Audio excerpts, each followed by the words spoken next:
The burner phone buzzed against the gym bag zipper like an angry wasp trapped in fabric. I stood in our kitchen at 11:30 on a Tuesday night, holding my wife's workout gear and staring at the device that had no business being there.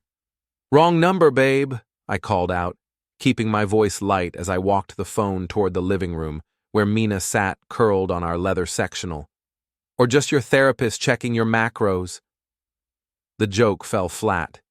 Mina's face drained of color as she snatched the phone from my hands, her fingers trembling slightly as she powered it down without checking the message. "It's nothing," she said, too quickly. "Just work stuff." Work stuff.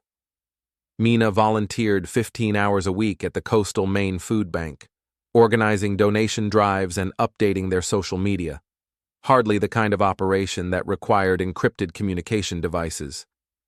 I'm Elias Corven, and I spent 12 years investigating medical licensing violations before switching to private consulting. You develop certain instincts in that line of work, the ability to spot inconsistencies, to notice when people's stories don't align with their behavior. Right now, every instinct I'd honed over more than a decade was screaming that my wife of 8 years was lying to my face. "Traffic was horrible tonight," Mina continued, still clutching the phone. "Dr. Kerrick's session ran long, then there was construction on Route 1. Dr. Rowan Kerrick. Mina had been seeing him for 6 months now, ever since her mother's passing had triggered what she called some anxiety issues. The sessions were supposed to help her process grief, develop coping strategies, all that therapeutic terminology I'd grown familiar with during my years investigating therapists who'd crossed professional boundaries. I settled into my recliner, studying my wife's face. Mina was 34, still striking in that high-maintenance way that required daily gym sessions and monthly salon appointments. Tonight, though, something was different. Her lipstick looked fresh, applied recently. Her hair had that slightly mussed quality that suggested it had been styled, then disturbed, then hastily finger-combed back into place. "How's the therapy going?" I asked, genuinely curious now. "You seem different lately." "Different how?" The defensiveness in her voice was immediate, sharp. "I don't know, distracted, I guess, like your mind's somewhere else." Mina stood abruptly, gathering her gym bag and the burner phone. "I'm tired, Elias. It's been a long day. I'm going to shower and go to bed." She disappeared upstairs, leaving me alone with the late-night news and a growing sense that my marriage had just shifted into territory I didn't recognize. I muted the television and listened to the water running in our master bathroom, thinking about the timeline that didn't quite add up.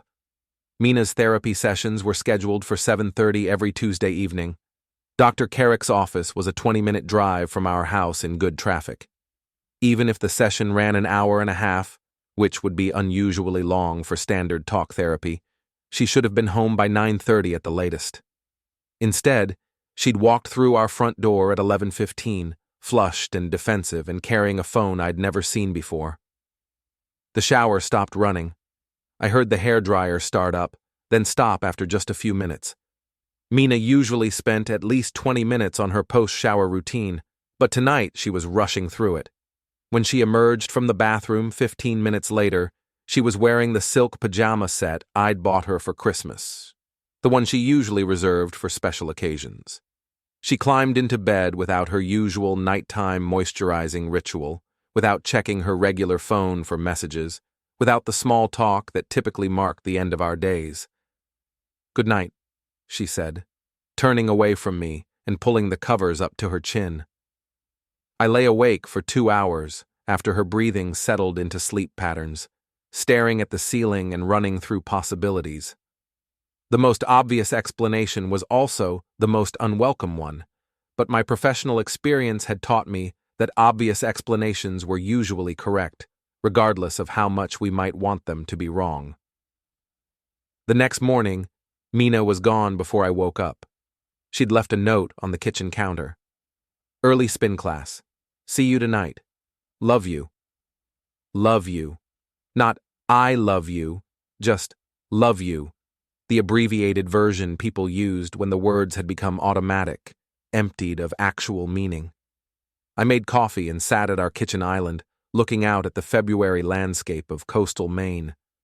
Our neighborhood was the kind of place where people moved to escape urban complications, where everyone knew everyone else's business, but pretended not to notice the cracks in each other's perfect facades.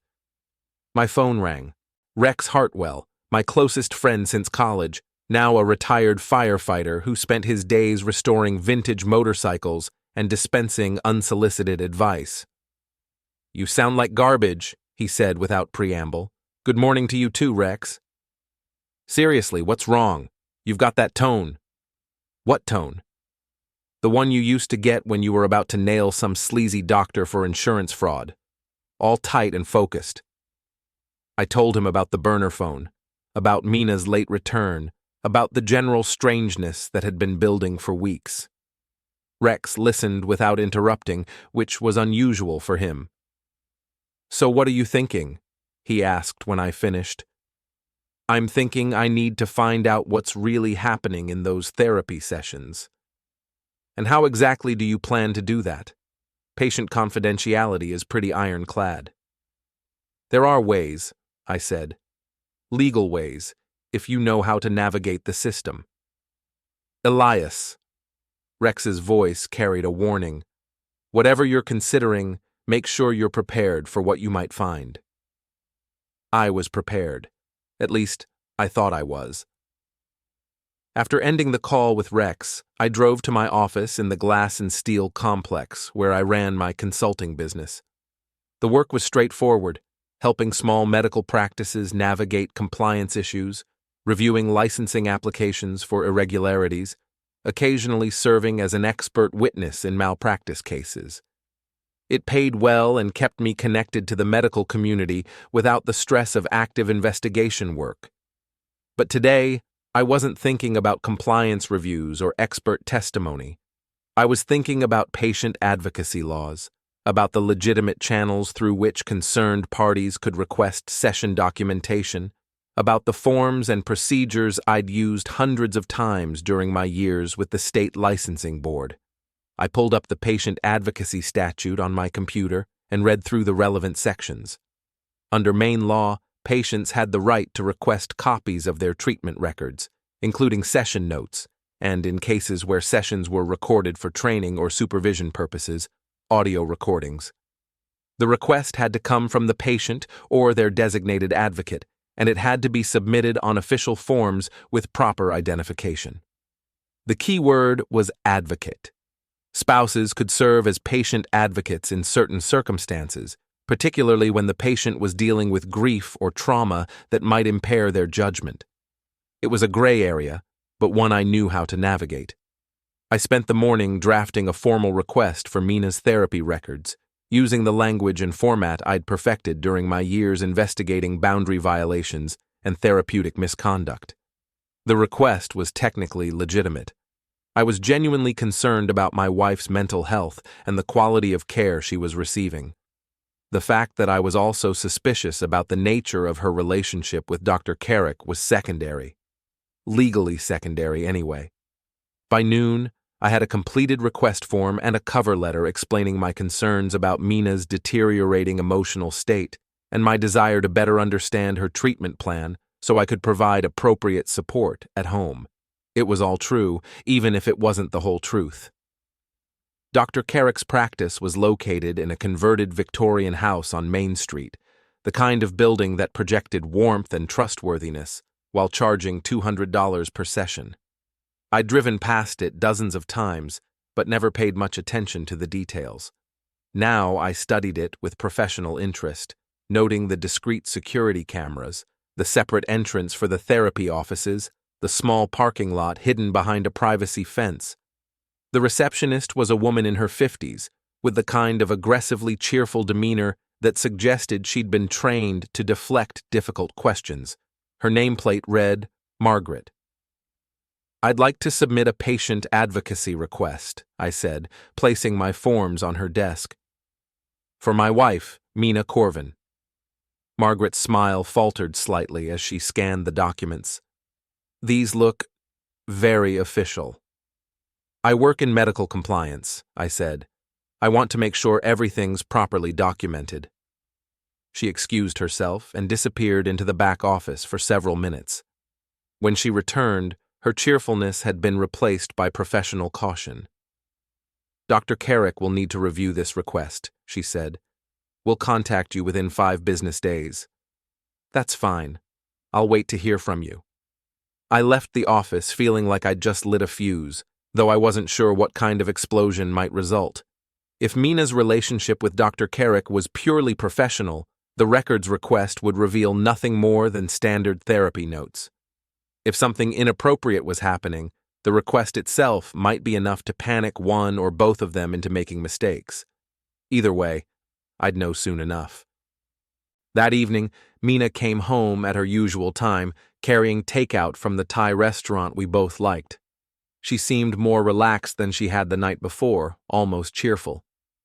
"How was your day?" she asked, unpacking containers of pad thai and green curry. "Quiet. Caught up on some paperwork. How was spin class?" "Brutal. Lana pushed us through this new interval routine that nearly ended me." Lana Morrison, Mina's best friend and the owner of the boutique fitness studio where Mina spent most of her free time. They'd known each other since college, and Lana had been maid of honor at our wedding. If anyone knew what was really going on with Mina, it would be her. We ate dinner while watching the local news, maintaining the comfortable routine we'd developed over 8 years of marriage. But I found myself studying Mina's expressions, listening for false notes in her conversation, analyzing her body language like she was a witness whose testimony I needed to evaluate. She seemed genuinely relaxed, more like her old self than she had in weeks. Whatever had been bothering her the night before appeared to have resolved itself, which struck me as either very good news or very bad news, depending on what had actually been bothering her. After dinner, Mina curled up on the couch with a book while I cleaned the kitchen. The domestic normalcy of it felt both comforting and surreal, like we were actors playing the roles of a happily married couple while the real drama unfolded somewhere off stage. My phone buzzed with a text from an unknown number. "Records request received. Dr. K wants to discuss. Can you come in tomorrow at 3?" I showed the message to Mina. "Did you know I requested copies of your therapy records?" Her face went pale again, the relaxation of the evening evaporating instantly. "You did what?" "I'm worried about you," I said, keeping my voice gentle. "You've seemed so stressed lately, and I thought if I could understand what you're working through in therapy, I might be able to help more at home." "Elias, those sessions are private. They're supposed to be confidential." "Between you and Dr. Kerrick, yes, but as your spouse, I have certain rights if I'm concerned about your well-being." "You had no right to do that without asking me first." The anger in her voice was disproportionate to the situation, unless there was something in those records she didn't want me to see. I filed that observation away for later consideration. "You're right," I said. "I should have discussed it with you first. I can withdraw the request if you want." Mina stared at me for a long moment, clearly torn between demanding I cancel the request and accepting my offer to do so voluntarily. Finally, she shook her head. "No, it's fine. If it'll help you understand what I'm going through, then fine." But her body language suggested it was anything but fine. She spent the rest of the evening distracted and jumpy, checking her regular phone obsessively and excusing herself twice to make whispered phone calls from the kitchen. The second call lasted nearly 20 minutes. I couldn't make out the words, but her tone was urgent, almost pleading. When she returned to the living room, her eyes were red-rimmed and her hands were shaking.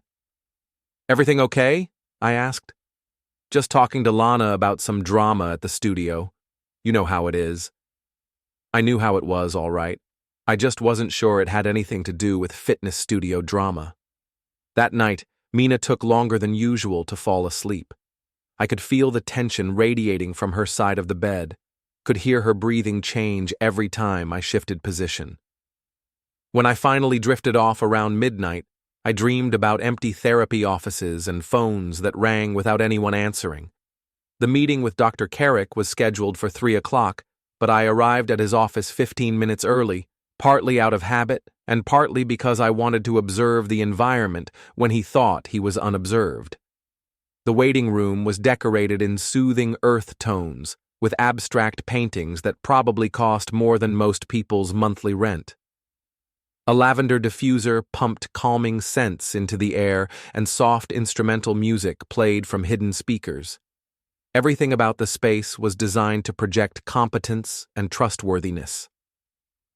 Dr. Rowan Kerrick emerged from his office at exactly 3 o'clock, extending a firm handshake and the kind of warm smile that probably worked wonders on vulnerable patients.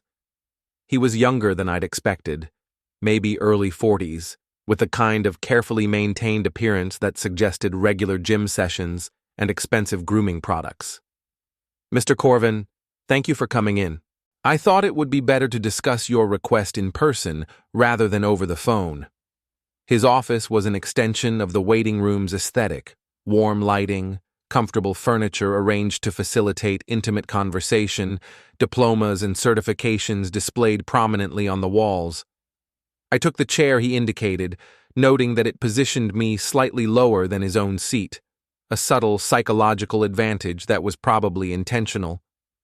"I have to say your request was quite thorough," Dr. Kerrick continued, settling into his chair with practiced ease. "Very professionally prepared." "I work in medical compliance," I said. "I wanted to make sure I followed proper procedures."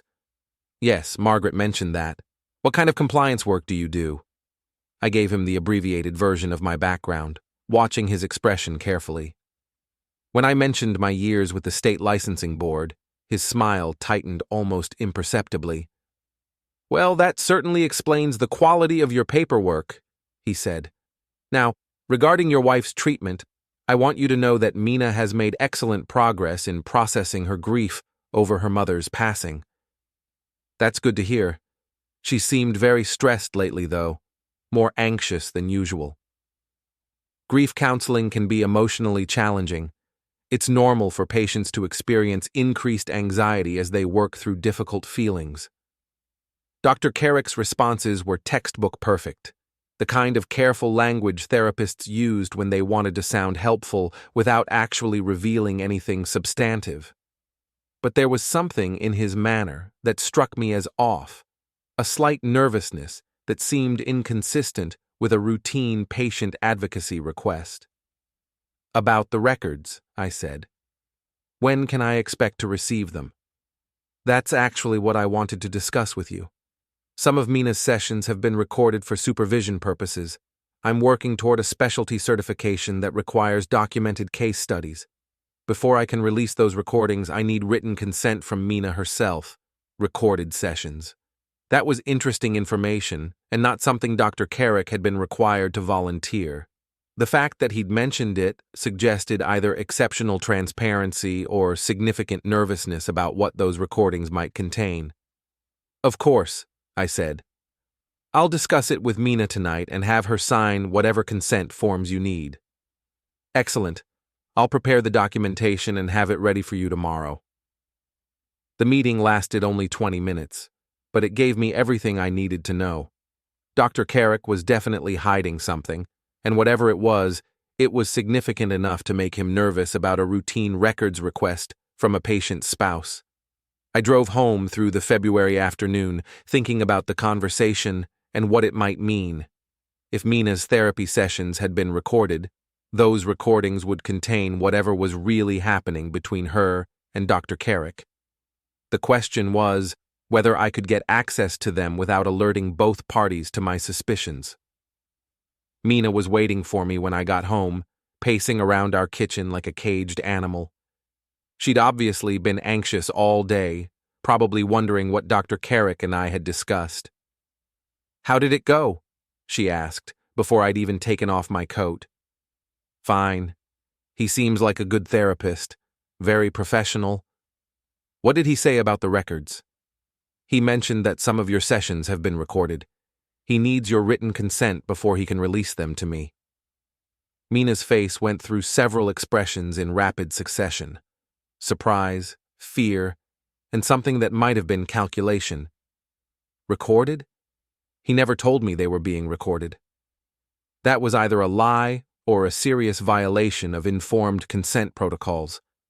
In Maine, therapists were required to obtain explicit patient permission before recording sessions, and that permission had to be documented in writing.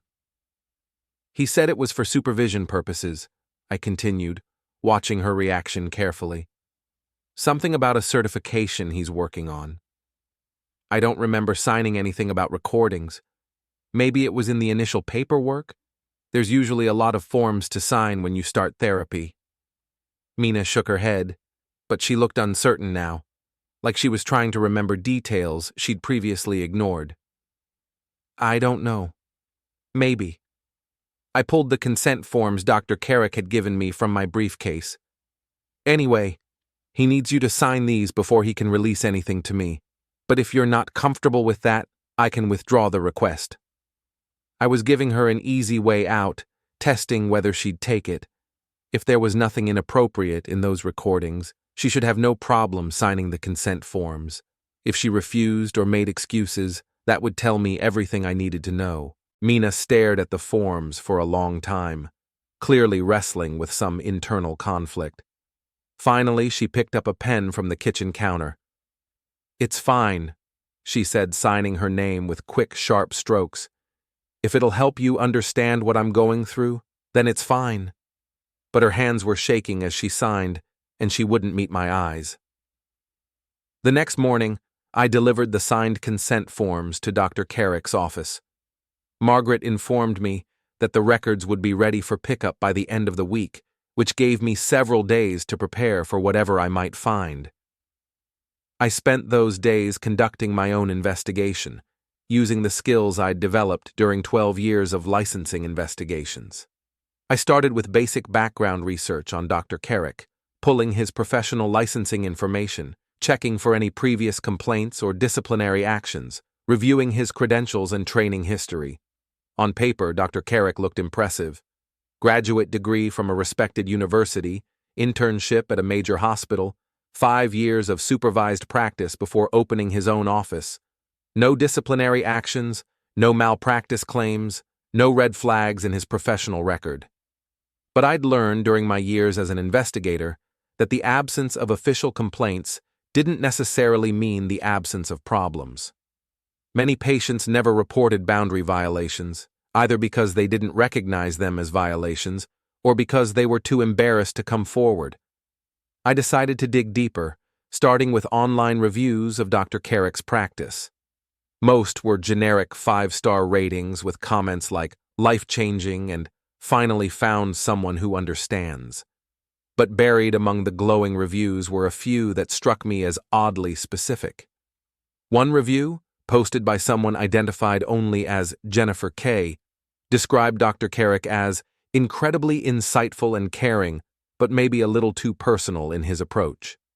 Another, from Sarah M., mentioned that Dr. Kerrick had helped me work through some boundary issues, which was ironic given his own approach to boundaries. Neither review was explicitly critical, but both contained subtle warnings that suggested these women had experienced something inappropriate during their treatment. I made note of the usernames and decided to see if I could find any other patterns in Dr. Kerrick's patient reviews. What I found was interesting. Over the past 3 years, Dr. Kerrick had received reviews from approximately 30 different patients. 27 of those reviews were overwhelmingly positive, generic praise for his professional competence. But 3 reviews contained subtle references to boundary issues, inappropriate personal questions, or treatment approaches that made the patients uncomfortable. 3 patients out of 30 might seem like a small percentage, but in the context of therapeutic relationships, it was a significant pattern. Most patients never posted online reviews of their therapists, and even fewer would hint at inappropriate behavior in a public forum. The fact that 3 different women had felt compelled to leave veiled warnings suggested that Dr. Kerrick's boundary violations were neither isolated incidents nor figments of my imagination. I spent the next 2 days trying to identify the women behind those reviews, using publicly available information and cross-referencing with social media profiles. It was tedious work, but I eventually managed to identify 2 of the 3 reviewers. Jennifer K. was Jennifer Kane, a 38-year-old divorced teacher who had apparently seen Dr. Kerrick for help dealing with her divorce proceedings. Sarah M. was Sarah Mitchell, a 29-year-old marketing coordinator who had sought therapy after a difficult breakup. Both women fit a specific demographic profile: attractive, emotionally vulnerable, recently separated from long-term relationships. The same demographic profile that described my wife's situation when she'd started therapy 6 months ago, shortly after her mother's passing, had left her feeling isolated and emotionally fragile. On Thursday afternoon, I received a call from Dr. Kerrick's office. Margaret informed me that the records were ready for pickup, but there had been a technical issue with the session recordings. The audio files had become corrupted and were unrecoverable. It was a convenient technical failure, and one that eliminated the most potentially damaging evidence of whatever had been happening during Mina's therapy sessions. I told Margaret I'd be in to collect the available records the next morning, but I was already planning my next move. That evening, I had dinner with Rex at the Crab Trap, a local bar that served decent food and attracted the kind of crowd that minded their own business. I filled him in on what I'd discovered so far, including the suspicious pattern in Dr. Kerrick's patient reviews and the conveniently corrupted audio files. "So, what's your next move?" Rex asked, working his way through a plate of fish and chips. "I need to talk to those other women," I said. "Find out what really happened during their therapy sessions." "And how exactly do you plan to approach them?" "Hi, I'm investigating my wife's therapist for possible misconduct. Want to chat?" "Something like that, actually. I still have my investigator credentials.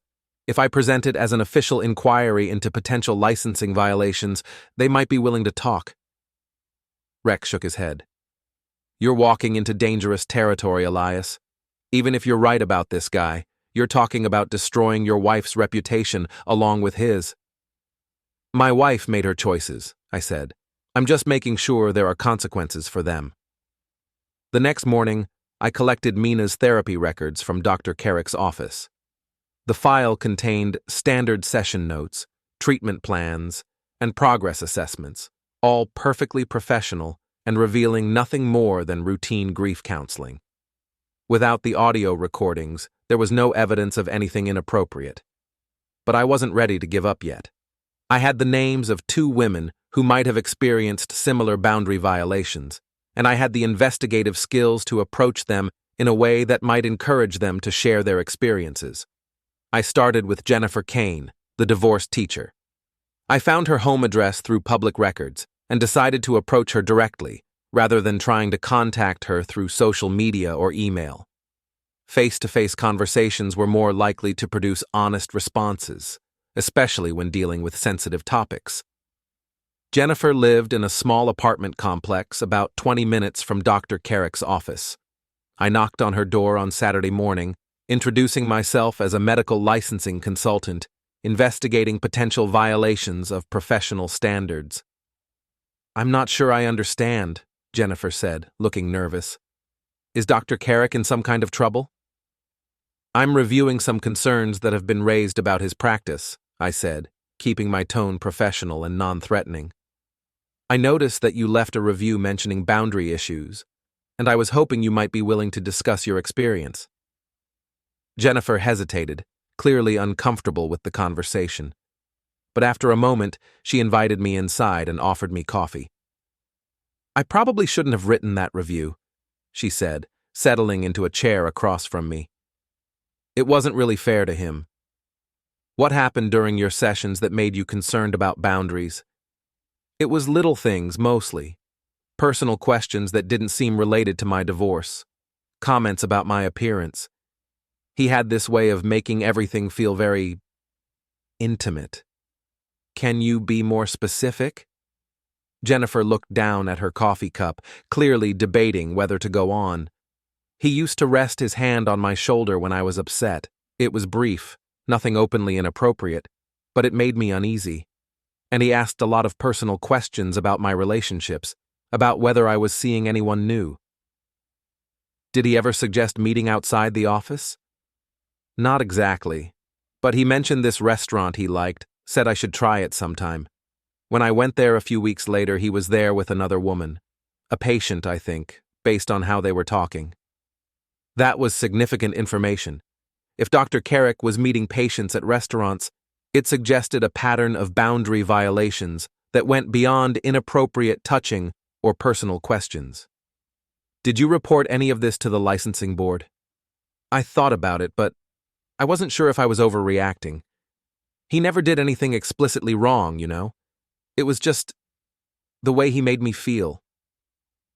I spent another 20 minutes with Jennifer, gathering details about her treatment and Dr. Kerrick's behavior. By the time I left, I had a clear picture of a therapist who systematically violated professional boundaries while maintaining plausible deniability. My conversation with Sarah Mitchell, the marketing coordinator, followed a similar pattern. She described the same pattern of inappropriate personal questions, unnecessary physical contact, and suggestions about meeting outside the therapeutic relationship. He made me feel special, Sarah said, like I was different from his other patients. It was flattering at first, but then it started to feel manipulative. Did you ever meet him outside the office? Once. He suggested we continue our session over coffee because his office was being painted. We went to this little cafe, and he spent most of the time talking about his own relationship problems. Two independent accounts of the same pattern of behavior. Dr. Kerrick was systematically grooming vulnerable patients, testing boundaries, and gradually escalating inappropriate contact. The question was whether he'd followed the same pattern with Mina and how far that relationship had progressed. I spent Sunday compiling my findings into a comprehensive report, documenting the pattern of boundary violations and preparing a formal complaint to the State Medical Licensing Board. It was the same type of complaint I'd processed hundreds of times during my years as an investigator, but this time I was the complainant rather than the investigator. The irony wasn't lost on me. On Monday morning, I submitted the complaint to the licensing board, along with supporting documentation and contact information for Jennifer Kane and Sarah Mitchell. Both women had agreed to provide testimony if the board decided to pursue disciplinary action. That evening, Mina came home from her therapy session more agitated than I'd seen her in weeks. She paced around the kitchen while I prepared dinner, checking her phone obsessively and jumping every time it buzzed with a notification. "How was therapy?" I asked, keeping my tone casual. "Fine, good. We're making progress." But nothing about her demeanor suggested progress. If anything, she seemed more anxious and unstable than she had when she'd started therapy 6 months ago. "Dr. Kerrick seems like a good therapist," I continued. "Very professional." Mina's phone buzzed again. She glanced at it, and her face went pale. "I need to make a phone call," she said, rushing out of the kitchen. I heard her voice from the living room, urgent and whispered. I couldn't make out the words, but the tone was unmistakable: fear, panic, and something that sounded like pleading. When she returned to the kitchen 10 minutes later, her eyes were red and her hands were shaking. "Everything okay?" I asked. "Fine. Just some drama with Lana's studio." It was the same excuse she'd used before, but this time I was certain it had nothing to do with fitness studio drama. Whatever was happening between Mina and Dr. Kerrick, it was reaching some kind of crisis point. I was about to find out just how much of a crisis it really was. The call from the Medical Licensing Board came on Wednesday morning while I was reviewing compliance reports for a family practice in Bangor. The caller identified herself as Dr. Patricia Vance, the board's chief investigator, and her tone was both professional and slightly curious. "Mr. Corven, I've reviewed your complaint regarding Dr. Rowan Kerrick. Given your background with our office, I wanted to discuss this matter directly with you. I appreciate that, Dr. Vance. I know the complaint raises some serious allegations. Indeed it does. The pattern you've documented is concerning, particularly the corroborating statements from the two former patients. We'll be opening a formal investigation, but I wanted to ask, is your wife aware that you've filed this complaint? It was a fair question, and one I'd been dreading. Not yet.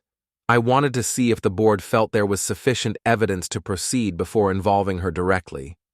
Mr. Corven, you understand that if we move forward with disciplinary proceedings, your wife will likely be called to testify about her treatment. This could be difficult for your marriage. I understand that. But if Dr. Kerrick is violating professional boundaries with vulnerable patients, that needs to be addressed, regardless of the personal consequences. Dr. Vance was quiet for a moment. We'll be scheduling interviews with the complainants within the next 2 weeks. I'll need to include your wife in that process, which means she'll need to be informed about the investigation. I'll tell her tonight. Mr. Corven, off the record, in your professional opinion, how confident are you about these allegations? Very confident. The pattern is too consistent to be coincidental, and the behavior escalation follows a textbook progression for boundary violations. After ending the call, I sat in my office staring out at the February landscape and considering how to approach the conversation with Mina. There was no way to soften the impact of what I was about to tell her, no way to frame it that wouldn't feel like a betrayal of her trust. But trust, I was beginning to realize, was something that had been absent from our marriage for months.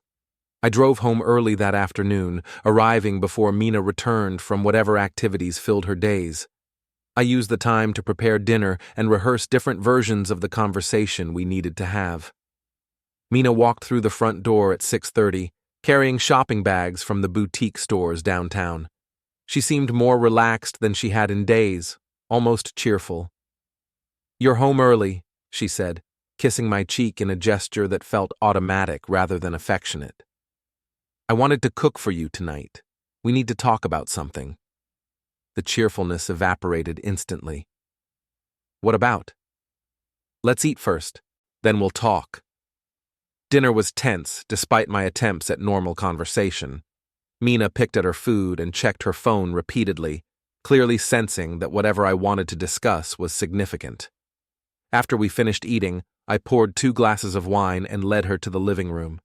She curled up in her usual corner of the couch, but her body language was defensive, guarded. "I filed a complaint with the medical licensing board about Dr. Kerrick," I said without preamble.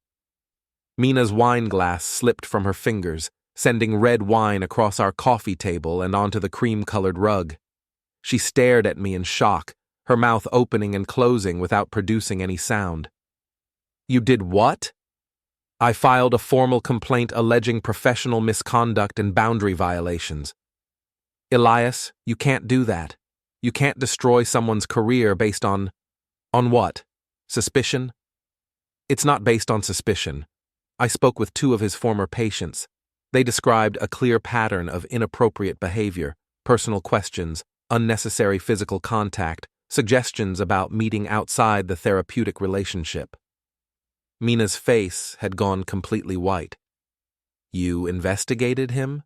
You actually went out and investigated my therapist?" "I investigated a medical professional who I suspected was violating ethical boundaries with vulnerable patients. The fact that one of those patients is my wife doesn't change my obligation to report potential misconduct." "Your obligation?" Mina's voice was rising, taking on a hysterical edge. "What about your obligation to your wife? What about trust and respect and basic human decency?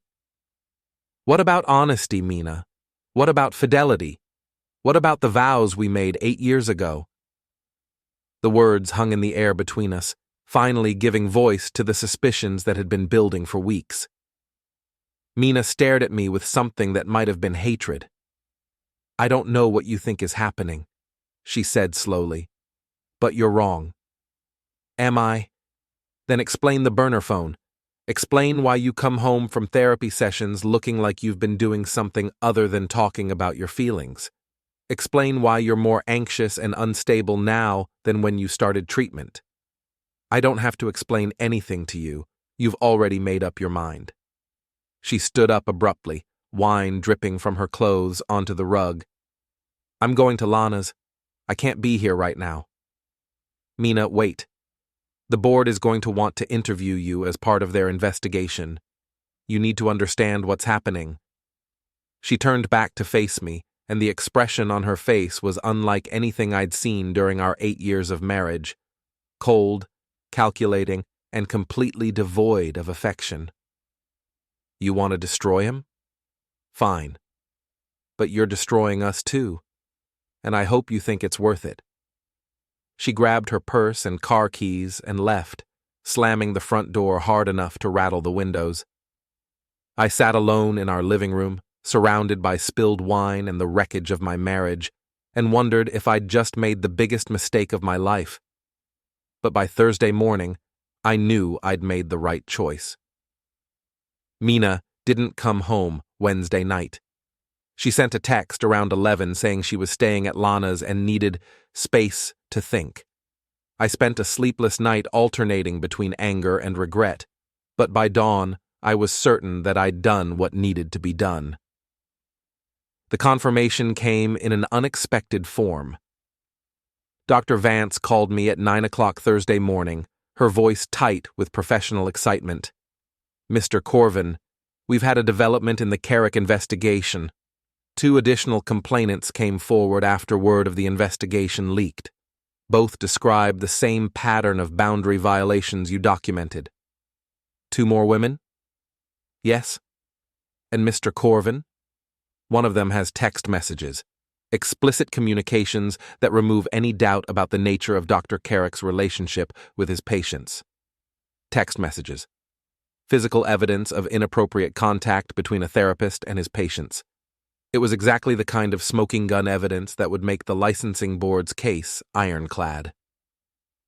What's the timeline for disciplinary proceedings? I asked. We're expediting the process given the seriousness of the allegations. We'll be scheduling a formal hearing within 30 days. Dr. Kerrick will have the opportunity to respond to the charges, but based on the evidence we've gathered, I expect the board will vote to revoke his license. Revoke his license. Dr. Rowan Kerrick's career as a therapist would be over, his reputation destroyed, his ability to prey on vulnerable patients permanently eliminated. Dr. Vance, what about the patients who were involved with Dr. Kerrick? Will their identities be protected? The hearing will be public, but we'll make every effort to protect patient confidentiality. However, if patients choose to testify about their experiences, their involvement will become part of the public record. After ending the call, I sat in my office thinking about what the hearing would mean for Mina. If she chose to testify about her relationship with Dr. Kerrick, and the board would almost certainly want her testimony, she would have to admit publicly to whatever had happened between them. The prospect should have filled me with satisfaction, but instead I felt something closer to sadness. Whatever Mina had done, whatever choices she'd made, she was still the woman I'd loved for 8 years. Watching her humiliate herself in a public hearing would be painful, even if it was also necessary. My phone buzzed with a text from an unknown number. We need to talk. Meet me at the Crab Trap at 7. Come alone. R. Dr. Rowan Kerrick wanted to meet with me, presumably to discuss the complaint that was about to end his career. It was either an attempt at negotiation or a trap of some kind, but either way, I was curious enough to accept the invitation. I texted back, I'll be there. The Crab Trap was busy for a Thursday evening, filled with locals seeking refuge from the February cold and tourists who'd driven up from Portland for authentic Maine seafood. I arrived at 7 and found Dr. Kerrick waiting in a corner booth, looking significantly less composed than he had during our meeting at his office. Thank you for coming, he said as I slid into the seat across from him. I have to admit, I'm curious about what you want to discuss. I think you know what I want to discuss. His voice was strained, lacking the smooth confidence I'd observed during our previous meeting. "The complaint you filed with the licensing board. What about it? It's going to destroy my career. Everything I've worked for, everything I've built, gone. That's what happens when you violate professional boundaries with vulnerable patients." Dr. Kerrick leaned forward, his eyes intense. "You don't understand what you're doing. Mina came to me broken, desperate for someone to care about her. I helped her find herself again. Is that what you call it? I call it healing. I call it giving a woman the attention and affection she wasn't getting at home." The admission was more direct than I'd expected, and it confirmed everything I'd suspected about his relationship with Mina. But it also revealed something else. Dr. Kerrick genuinely believed he'd been helping her, that his boundary violations were therapeutic rather than exploitative. "Dr. Kerrick, you're a licensed mental health professional. You know that relationships with patients are never therapeutic, regardless of the patient's emotional state or marital situation." "Relationship?" He looked genuinely surprised. "Is that what you think happened? I think you systematically groomed my wife and several other vulnerable women, gradually escalating inappropriate contact until you were having affairs with them, under the guise of therapy." Dr. Kerrick was quiet for a long moment, staring down at his untouched beer. When he looked up, his expression had changed from desperation to something closer to pity. "Mr. Corven, I never had a relationship with your wife. Then what exactly did happen during those sessions?" "Mina talked. I listened. She told me about her marriage, about feeling neglected and unappreciated, about her growing attraction to someone who made her feel valued. Someone who wasn't her husband. Someone who wasn't you." The words hit me like a physical blow. I'd been so focused on Dr. Kerrick as the source of Mina's infidelity that I'd never considered the possibility that he might be a confidant rather than a participant. "Who?" I asked. "I can't tell you that. Even under these circumstances, I won't violate patient confidentiality." But he didn't need to tell me. The pieces were falling into place. The late returns from therapy, the fresh makeup and disheveled hair, the burner phone and the whispered conversations. Mina had been using her therapy sessions to discuss her affair, not to conduct one. "The recordings," I said. "The ones that were conveniently corrupted." "There were no recordings. I lied about that because I was afraid you'd subpoena the session notes, and those notes contain detailed discussions of Mina's extramarital relationship." "With who?" Dr. Kerrick shook his head. "I've already said too much. But Mr. Corven, the complaint you filed is based on a fundamental misunderstanding of my relationship with your wife." I left the crab trap feeling like I'd been turned inside out. Everything I'd believed about Mina's relationship with Dr. Kerrick was wrong, but that didn't change the fact that she was having an affair with someone. If anything, it made the betrayal worse. She'd been paying $200 a week to discuss her infidelity with a professional counselor while lying to my face about it. The question now was who she was actually sleeping with, and how long it had been going on. I had a feeling I was about to find out. The medical licensing board hearing was scheduled for the following Tuesday at 10 in the morning, in the sterile conference room of the state office building in Augusta. I'd attended dozens of similar hearings during my years as an investigator, but I'd never sat in the audience watching my own complaint unfold. Dr. Kerrick arrived with a lawyer, a sharp-dressed woman who looked like she specialized in professional misconduct cases.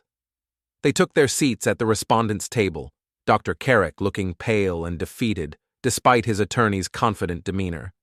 The board consisted of 5 members, 3 physicians, a licensed social worker, and a public representative. Dr. Vance served as the prosecutor, presenting the evidence I'd gathered along with testimony from the additional complainants who had come forward. Jennifer Kane testified first, describing the pattern of inappropriate personal questions and unnecessary physical contact. Her testimony was clear and compelling, painting a picture of a therapist who systematically violated professional boundaries. Sarah Mitchell followed, providing similar testimony about Dr. Kerrick's inappropriate behavior during her treatment. The text messages she'd preserved were particularly damaging, explicit communications that left no doubt about Dr. Kerrick's intentions. The third complainant, a woman named Rachel Torres who worked as a nurse at the local hospital, provided the most disturbing testimony. She described how Dr. Kerrick had suggested they meet for coffee to continue their therapeutic work, then spent the meeting discussing his own personal problems and asking inappropriate questions about her romantic life. "He made me feel like I was special," Rachel testified, "like our relationship was different from his other patients. It was only later that I realized he was grooming me." Dr. Kerrick's attorney tried to challenge the testimony, arguing that the complainants had misinterpreted normal therapeutic techniques and that their memories might be colored by subsequent events. But the pattern was too consistent, the evidence too overwhelming. Then Dr. Vance called Mina to testify. I watched my wife walk to the witness chair, noting how she avoided eye contact with me as she passed my row. She looked smaller than usual, diminished by the formal setting and the weight of what she was about to reveal. "Mrs. Corven," Dr. Vance began, "you were a patient of Dr. Kerrick's for approximately 6 months. Is that correct?" "Yes." "During that time, did Dr. Kerrick ever engage in inappropriate physical contact with you?" "No." "Did he ever suggest meeting outside the therapeutic setting?" "No." "Did he ever make inappropriate personal comments or ask questions that seemed unrelated to your treatment?" Mina hesitated, glancing toward Dr. Kerrick's table. "Sometimes he asked about my marriage, about whether I was happy at home." "And how did you respond to those questions?" "I told him the truth, that my marriage was difficult, that I felt neglected and unappreciated." "Did Dr. Kerrick ever suggest ways to address those marital problems?" Another hesitation. "He said I deserved to be with someone who valued me, someone who made me feel special." "Mrs. Corven, during your sessions with Dr. Kerrick, did you discuss any romantic relationships outside your marriage?" The question hung in the air like a blade. Mina's face went white, and she gripped the arms of the witness chair so tightly her knuckles showed. Yes. "Can you tell the board about those discussions?" I had become involved with someone. Dr. Kerrick helped me work through my feelings about the relationship." "Who was that someone, Mrs. Corven?" Mina's attorney, when had she gotten an attorney, stood up. "Objection. That information isn't relevant to the charges against Dr. Kerrick." Dr. Vance nodded. "Sustained. Mrs. Corven, did Dr. Kerrick encourage your extramarital relationship?" "He said I had the right to be happy, that I shouldn't feel guilty about finding someone who cared about me." The rest of Mina's testimony was a devastating portrait of a therapist who had encouraged a patient's infidelity rather than helping her address her marital problems. While Dr. Kerrick hadn't engaged in physical misconduct with Mina, he had clearly violated his professional obligations by supporting her affair rather than encouraging her to work on her marriage or end it honestly. When Mina finished testifying, she walked past my row again without looking at me, but this time I caught her attention. "Mina." She stopped, finally meeting my eyes. I raised my hand slightly, giving her a small wave, 2 fingers, barely perceptible to anyone else in the room. The expression on her face shifted from confusion to horror as she realized I'd been there for her entire testimony, listening to her admit to the affair she'd been hiding for months. The board deliberated for less than an hour. When they returned, the chairman read their decision in the flat, bureaucratic language that made even the most dramatic outcomes sound routine. In the matter of Dr. Rowan Kerrick, the board finds that the respondent violated professional standards by engaging in inappropriate personal relationships with patients, by encouraging patient behaviors that were detrimental to their well-being, and by failing to maintain appropriate therapeutic boundaries. The board hereby revokes Dr. Kerrick's license to practice psychotherapy in the state of Maine, effective immediately. Dr. Kerrick's career was over. His practice would be dissolved, his malpractice insurance would be canceled, and his reputation would be permanently destroyed. The local news crew that had been filming the hearing would ensure that his disgrace became public knowledge. But as I watched him surrender his license to the board chairman, I felt no satisfaction. The real betrayal in my marriage had nothing to do with Dr. Kerrick, and destroying him wouldn't address the fundamental problem that Mina had chosen someone else. I left the hearing room and walked out into the February afternoon, thinking about the wave I'd given my wife and what it meant. It wasn't a gesture of reconciliation or forgiveness. It was a goodbye, acknowledgement that our marriage had ended the moment she decided to confide her affair to a therapist instead of ending it or working on our relationship. The question now was what came next. I drove back to our house, my house, I supposed, and found Mina's car in the driveway. She was waiting for me in the kitchen, still wearing the conservative dress she'd worn to the hearing. "How long have you known?" she asked without preamble. "About the affair?" "I suspected for weeks. I confirmed it today when you testified about discussing your relationship with Dr. Kerrick. About who it was with. I don't know who it was with, but I know it wasn't Dr. Kerrick." Mina looked surprised. "Then why did you file the complaint? Why did you destroy his career if you knew he wasn't the one I was sleeping with?"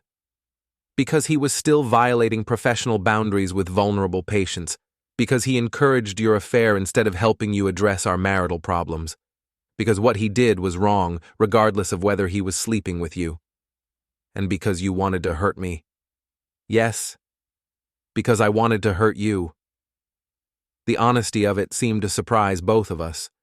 We stood in our kitchen, surrounded by the remnants of 8 years of marriage, and acknowledged that we'd reached the point where causing each other pain had become more important than preserving what we'd built together. "So, what happens now?" Mina asked. "Now, you tell me who you've been sleeping with, and we figure out how to end this marriage with whatever dignity we have left." Mina was quiet for a long time, staring out the kitchen window at the February landscape. When she finally spoke, her voice was barely above a whisper. "It's Marcus. Marcus Webb from the fitness studio." Marcus Webb. Lana's business partner, the personal trainer who taught the advanced classes that Mina had started attending 6 months ago. I'd met him a few times at studio events, mid-30s, divorced, the kind of aggressively fit man who made his living helping suburban women feel better about their bodies. "How long?" 4 months. "Where?" "His apartment. Sometimes the studio after hours." "The burner phone?" "He gave it to me. Said it was safer than using our regular phones." Safer. As if they were conducting some kind of covert operation rather than simply betraying their respective commitments. The clinical language people used to describe their affairs always amazed me, as if calling it safer or discreet somehow made it less destructive. "Are you in love with him?" Mina considered the question seriously, which was more than I'd expected. "I don't know. Maybe. He makes me feel alive, desired, like I matter." "And I don't?" "Not for a long time, Elias. Not for a very long time." It was probably true. I'd been so focused on my work, so comfortable in our routine, that I'd stopped seeing Mina as anything other than a familiar presence in my life. But recognizing my failures as a husband didn't excuse her choice to handle those failures by starting an affair instead of addressing them directly. "I'll file for divorce tomorrow," I said. "What about the house?" "We'll figure it out. Right now, I just want you to pack whatever you need and go stay with Lana. Or Marcus. I don't care where you go, but I can't have you here tonight." Mina nodded, looking almost relieved. "Elias, for what it's worth, I'm sorry about how this happened. I should have talked to you before it went this far." "Yes, you should have." She went upstairs to pack, leaving me alone in the kitchen, where we'd shared thousands of meals and conversations over 8 years of marriage. I poured myself a drink and sat at the counter, thinking about the wave I'd given her at the hearing and what it had really meant. It wasn't just goodbye. It was acknowledgement that I'd won. Not the marriage, which was over, but the larger battle for control over how our relationship would end. Mina had thought she could manage her affair quietly, using therapy sessions to process her guilt while maintaining the facade of our marriage. Instead, she'd ended up testifying about her infidelity in a public hearing, exposed and humiliated while I sat in the audience as the wronged husband. It was a small victory, but it was mine. When Mina came downstairs with her suitcases, I was still sitting at the kitchen counter with my drink. "I'll call you tomorrow about the divorce paperwork," she said. "Fine." She hesitated at the door, looking like she wanted to say something else. Instead, she just left, closing the door quietly behind her. I sat alone in our house, my house, and raised my glass in a silent toast to the end of my marriage and the beginning of whatever came next. But the story wasn't over yet. In fact, the real confrontation was still to come. The divorce paperwork was surprisingly straightforward. Maine was a no-fault divorce state, which meant we didn't have to prove adultery or assign blame. We just had to demonstrate that our marriage was irretrievably broken. Given the events of the past month, that wouldn't be difficult to establish. I met with my attorney, David Brennan, on Thursday morning to review the filing documents. David had handled the legal work for my consulting business, and I trusted him to navigate the divorce process efficiently. "Property division shouldn't be complicated," David said, reviewing our financial statements. "No children, no significant debt, and most of your assets are jointly held. The house is the main issue." "I want to keep it." "That's doable, but you'll need to buy out Mina's equity. Based on the current market value, that's probably around $60,000. $60,000 to erase my wife from the house we'd shared for 8 years. It seemed like a bargain. "What about spousal support?" "Given the circumstances of the separation and Mina's employment status, I don't think she'll have grounds for significant alimony. We can probably settle this without a contested hearing." "Good. I want this resolved quickly." David filed the divorce papers that afternoon, and Mina was served on Friday morning. She called me that evening, her voice tight with emotion. 60 days? You're asking for the divorce to be final in 60 days? That's the minimum waiting period in Maine. I see no reason to drag this out. What about counseling? What about trying to work things out? "Mina, you spent 4 months sleeping with another man while discussing it with your therapist. What exactly is there to work out?" She was quiet for a moment. "I ended it with Marcus." "When?" "Yesterday. After the hearing, I realized what I'd done to us." "You realized you'd been caught. That's not fair." "Fair?" I laughed, but there was no humor in it. "You want to talk about fair?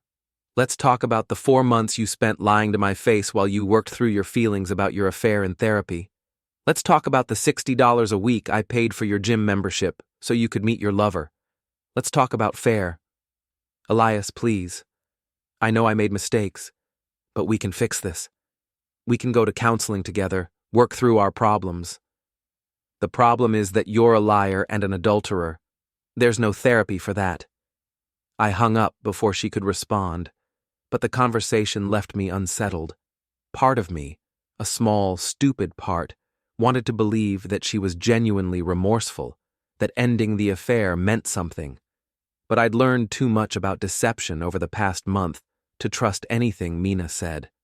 Besides, even if she was sincere about wanting to reconcile, I wasn't sure I could forgive what she'd done. The betrayal wasn't just the affair, it was the calculated way she'd managed it, using therapy sessions to process her guilt while maintaining the pretense of working on our marriage. On Saturday morning, Rex stopped by with coffee and donuts from the bakery downtown.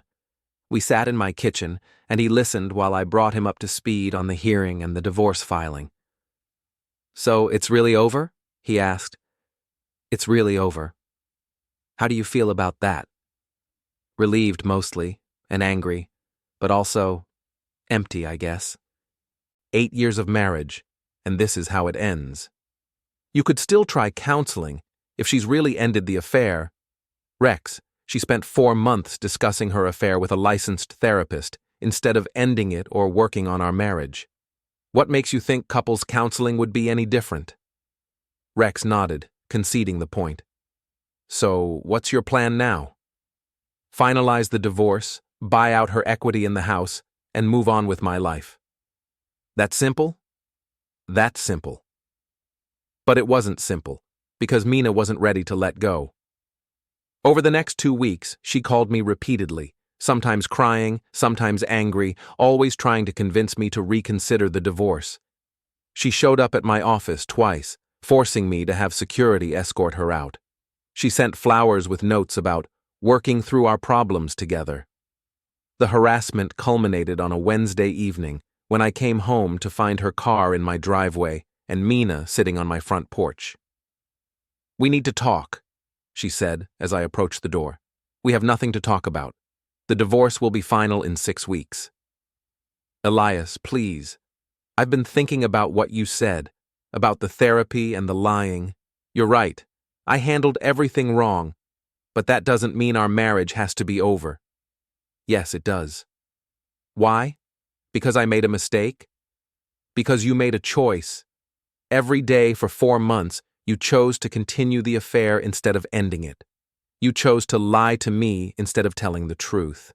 You chose to discuss your feelings with Dr. Kerrick instead of discussing them with me. I was scared. I was confused. I didn't know how to handle what I was feeling.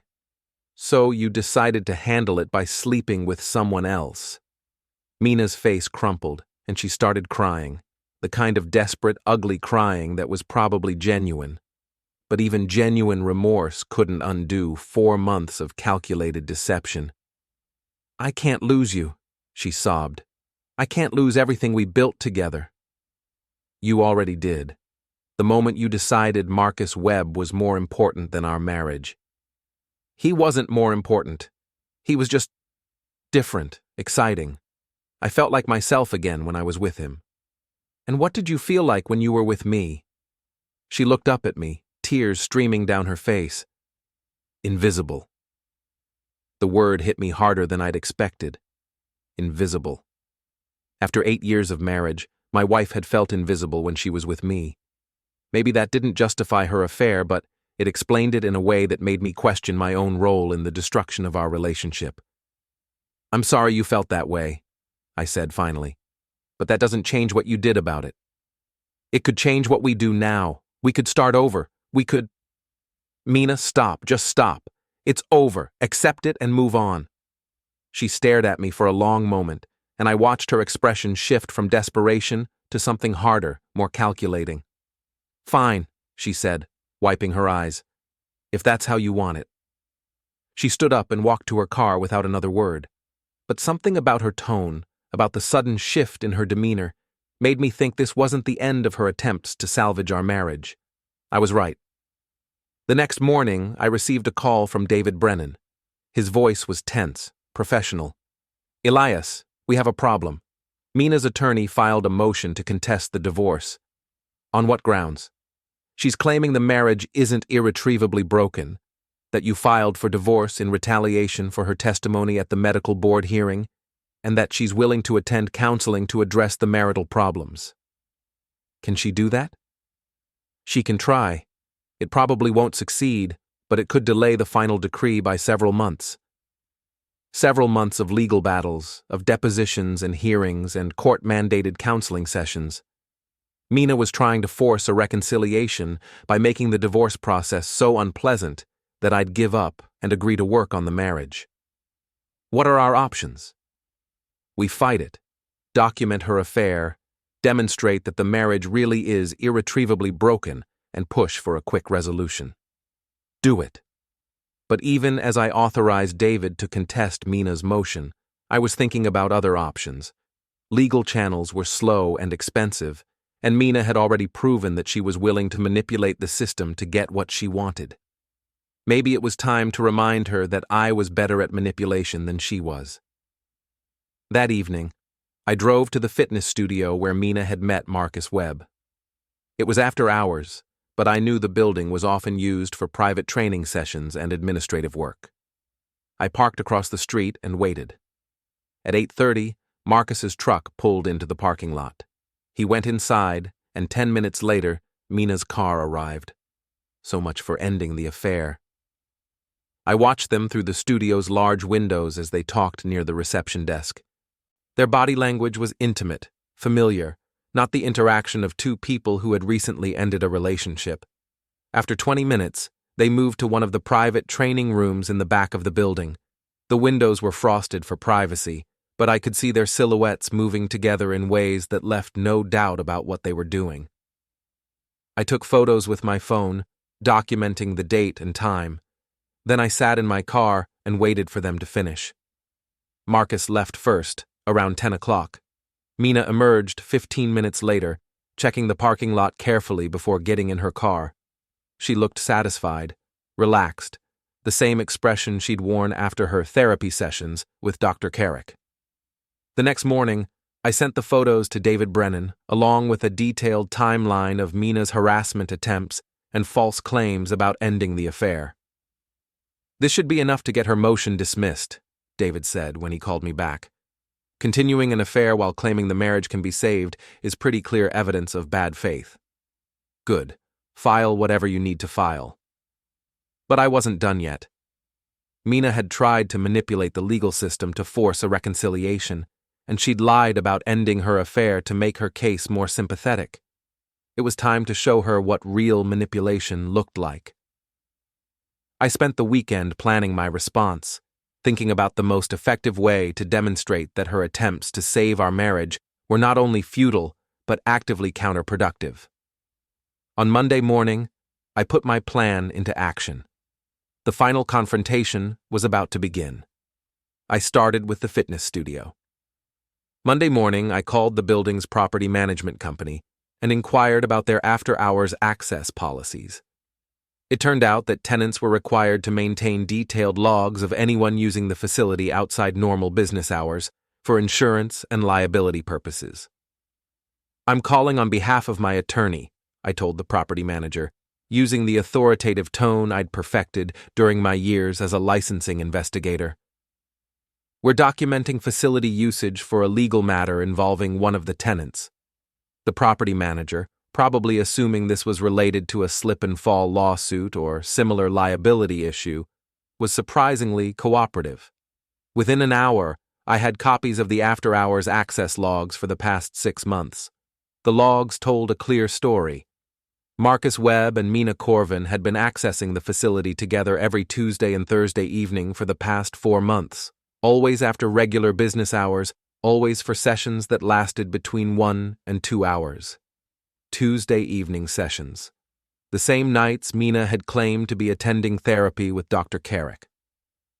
I spent Monday afternoon cross-referencing the access logs with Mina's therapy appointments, creating a timeline that demonstrated she'd been lying about her schedule for months. While she'd told me she was working through her grief with Dr. Kerrick, she'd actually been meeting Marcus at the fitness studio for what were clearly not workout sessions. The pattern was incriminating, but it pointed to something far more unsettling than a simple affair. Mina had used her mother's passing and her claimed need for counseling as a pretext, exploiting my compassion and concern to create chances for betrayal. That level of calculated deception went beyond ordinary marital betrayal. It was sociopathic. Tuesday morning, I sent copies of the access logs to David Brennan, along with a detailed analysis of how they correlated with Mina's claimed therapy schedule. "This is devastating," David said when he called me back. "Not only does it prove she's been lying about ending the affair, it demonstrates a pattern of systematic deception that goes back months." "What's our next step?" "I'm filing a motion to dismiss her contest and requesting an expedited divorce decree. With this evidence, no judge is going to force you into counseling with someone who's been manipulating the system this blatantly." "How long?" 2 weeks, maybe 3. Her attorney will probably advise her to withdraw the contest rather than face a hearing where this evidence becomes part of the public record. But I wasn't willing to sit back and let the courts sort it out. Mina had spent months deceiving me, fabricating her schedule, and hiding behind her mother's passing to conceal the affair. She even pushed for a forced reconciliation by challenging the divorce, all while continuing to see Marcus in secret. It was time for her to face the consequences of those choices. Wednesday evening, I drove to Lana's house where Mina had been staying since I'd asked her to leave. Lana's car wasn't in the driveway, but Mina's was. Perfect. I knocked on the front door, and Mina answered wearing yoga pants and an oversized sweatshirt. She looked surprised to see me, but not displeased. "Elias, what are you doing here?" "I wanted to talk to you about the divorce contest. I think we can work something out." Her face lit up with hope. "Really? You'll consider counseling?" "Maybe. But I need to understand what really happened with Marcus. When you ended things, how you're feeling about it." "Come in, please." I followed her into Lana's living room, noting the takeout containers and wine bottles that suggested Mina had been drowning her sorrows in Thai food and Chardonnay. "I told you I ended it," she said, settling onto the couch. "It's over." "When exactly did you end it?" "After the hearing. That night. I called him and told him we couldn't see each other anymore." "And he was okay with that?" "He was disappointed, but he understood. He knew the situation was complicated." I pulled out my phone and showed her one of the photos I'd taken Monday night. Mina and Marcus together in the fitness studio, clearly engaged in activities that had nothing to do with exercise. "This was taken Monday night," I said, "after you supposedly ended things." Mina's face went white. She stared at the photo for a long moment, then looked up at me with something that might have been fear. "You followed me?" "I investigated my lying wife. There's a difference." "Elias, I can explain. Can you explain the access logs? The ones that show you and Marcus have been meeting at the fitness studio every Tuesday and Thursday evening for the past 4 months? The same nights you told me you were in therapy?" Mina's mouth opened and closed without producing any sound. She looked like a fish pulled from water, gasping for air that wouldn't come. "You exploited your mother's passing," I went on. "You took advantage of my worry for your grief to make time to see someone else. That isn't merely an affair, Mina. It's emotional manipulation." "I never meant for it to happen. It started as training sessions, and then we started talking, and then you decided to lie to me about therapy appointments so you could continue meeting him without arousing suspicion. I was going to tell you. I was trying to figure out how to handle everything. By discussing it with Dr. Kerrick while continuing the affair." Mina started crying again, but this time the tears looked calculated, performative. "Elias, please. I know I made mistakes, but I love you. I want to save our marriage." "No, you don't. You want to avoid the consequences of your choices.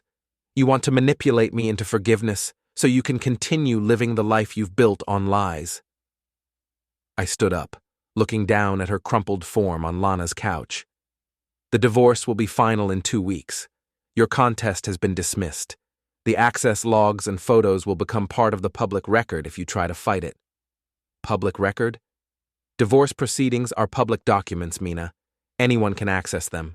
Your friends, your co-workers, your family, they'll all be able to read about how you used grief counseling as cover for your affair." The threat was probably empty. Most divorce records attracted little public attention, but Mina didn't know that. The prospect of her manipulation becoming public knowledge clearly terrified her. "You can't do that." "I can, and I will. Unless you sign the divorce papers and disappear from my life permanently." "Disappear?" "Leave town. Find a job somewhere else. Start over with Marcus or whoever comes next, but stay away from me, and stay away from anyone connected to me." Mina stared at me with something approaching hatred. "You're destroying my life." "You destroyed your life. I'm just making sure there are consequences." I left her sitting on Lana's couch, surrounded by takeout containers and empty wine bottles, and drove home through the February night. The confrontation had been more satisfying than I'd expected, but it had also left me feeling empty. 8 years of marriage, reduced to threats and manipulation and public humiliation. Whatever we'd built together was not only over, it had been revealed as fundamentally hollow. The next morning, David Brennan called with news that Mina's attorney had withdrawn the contest and agreed to an expedited divorce decree. "She's also agreed to your property settlement terms," David said. "No alimony, you keep the house, she gets her personal property, and half the savings account." What changed her mind? I'm not sure. Her attorney seemed eager to resolve everything quickly and quietly. I knew what had changed her mind. The prospect of having her manipulation tactics exposed in public records had been enough to convince her that fighting the divorce wasn't worth the risk. 2 weeks later, I sat in the courthouse waiting for the final divorce decree to be signed. Mina wasn't required to attend, and she didn't. The judge reviewed the settlement agreement, asked me a few perfunctory questions about the irretrievable breakdown of the marriage, and signed the papers that officially ended our 8-year relationship. Walking out of the courthouse, I felt something I hadn't expected: relief, but also a profound sadness. Not for the end of my marriage to Mina, but for the end of my belief that people could be trusted to act with basic honesty and decency. That evening, I went to the Crab Trap to celebrate my freedom. Rex was waiting at our usual table, along with a bottle of good whiskey and 2 glasses. "So, how does it feel to be a free man?" he asked as I sat down. "Expensive, but worth it." We drank in comfortable silence for a while, watching the local news on the bar's television. The lead story was about a fitness studio that had closed suddenly, leaving dozens of clients without refunds for their memberships. The studio was Lana's place, the same facility where Mina and Marcus had been conducting their affair. "Did you have anything to do with that?" Rex asked, nodding toward the television. "I may have mentioned to the State Consumer Protection Agency that the studio was being used for activities not covered by their business license. And those activities were unlicensed personal counseling services. Apparently, Marcus had been providing relationship advice to female clients without proper certification." Rex laughed. "You're a vindictive bastard." "I prefer thorough." The news story continued with interviews of angry clients demanding refunds and an investigation by the state attorney general's office. Lana appeared briefly, looking harried and defensive as she tried to explain the sudden closure. I raised my glass in a silent toast to the destruction of the fitness studio where my marriage had died, and to the systematic dismantling of the life Mina had tried to build on lies and manipulation. It wasn't a happy ending, but it was a satisfying one. The story could have ended there, with me drinking whiskey and watching my ex-wife's world collapse on the evening news. But there was one final detail that needed to be addressed. As Rex and I finished our drinks, my phone buzzed with a text from an unknown number. "You destroyed everything I cared about. I hope you're satisfied." I showed the message to Rex, who shook his head in disgust. "Even now she's trying to make you feel guilty." She's not wrong, though. I did destroy everything she cared about. She destroyed it herself when she decided to have an affair. You just made sure there were consequences. I typed back a simple response. "You wanted closure. Hope you brought a wrench." Then I blocked the number, finished my whiskey, and walked out into the February night, leaving 8 years of marriage and all its complications behind me. The last appointment was over. The therapy had ended, and for the first time in months, I felt like I could breathe again.